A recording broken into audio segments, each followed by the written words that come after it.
Fellow citizens, you are right in thinking that I am not a stranger either to your state or to the city of Mysore. I have paid several visits to the state and also to this city.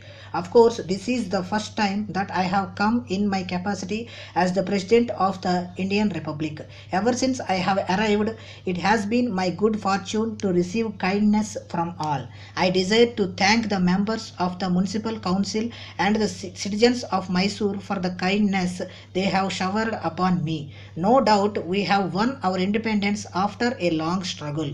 Now we have before us very hard and sustained work in this period of construction.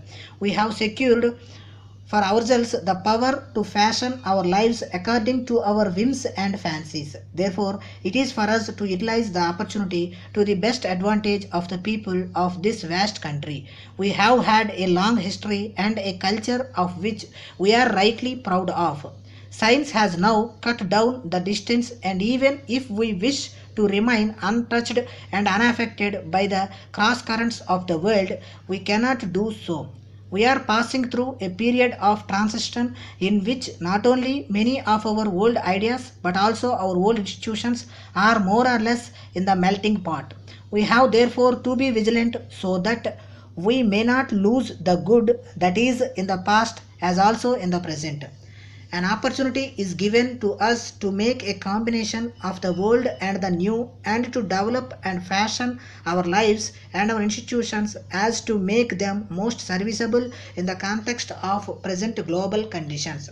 We have a great deal of work to do in this country. There is the question of the spread of education, and there is the demand for the general improvement of the health of the people. Above all, there is the question of the poverty of the masses. In all these fields of life, we do require a large number of workers who will devote themselves to ameliorative work. This is a kind of work which in my respects is more difficult than the struggle in which we were engaged against a foreign power. Wherever I have gone as the President of India, I have taken the liberty of reminding everyone of this great responsibility which has now fallen upon our people. To the extent we are able to discharge that responsibility, shall we have the capacity to rule ourselves. Within 3 years or so that we have been free, I must confess we have not been able to achieve much, but there are reasons for that. The difficulties which we have had to face have been tremendous. We have been able to overcome many of them, although it is as yet not possible to say that we have overcome them all. In this work, we require the sympathy, cooperation, and active help of all classes of people.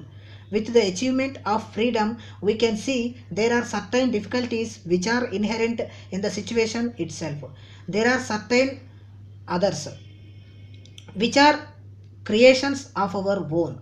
We owe it to ourselves and to the country to remove them and not to create them afresh. Whenever a big revolution takes place, there is a clash of ideas, interests, and programs, and these are becoming more and more apparent. That is no reason for disappointment or for apprehension as regards the future.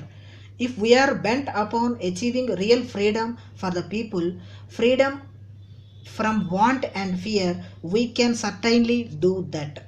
All these are manifestations only of eagerness on the part of some people to achieve it sooner than other people. That is a point which must be borne in mind when we find that we are faced with different programs and ideologies. Each one of them has to be judged on its own merits, and if there is anything which we consider to be good, there is no shame in adopting and accepting the suggestion from whatever quarter it may come from. Our government, I am sure, will not hesitate to adopt them if it feels convinced that they are the right things to do. We are now passing through a period of real experimentation.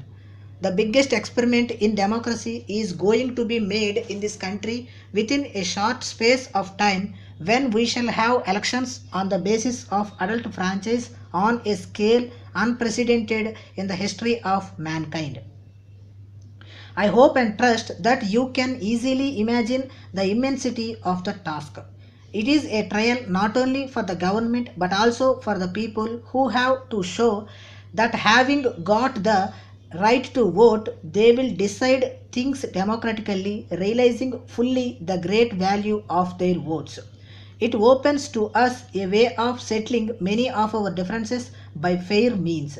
It also gives us a chance of demonstrating to the world that our masses understand the interests of the country. If we bear that in mind and vote to the best of our light, keeping in view the interests of the country at large, we shall have done very well indeed. The experiment can then be said to be fully successful.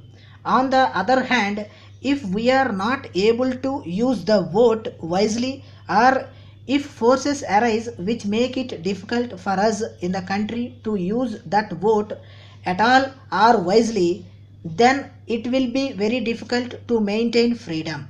It is therefore necessary that we should all realize the great responsibility which has devolved on us and prepare ourselves for it.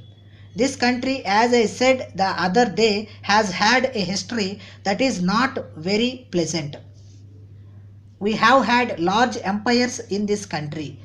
During the time of the Hindus, Muslims, and the British, big empires extended over large tracts of this country. Before the British came, there was always a tendency, particularly in the outlying parts, to cut away from the center. These tendencies led to their downfall. What we need today is the realization of the oneness, the unity of this vast continent.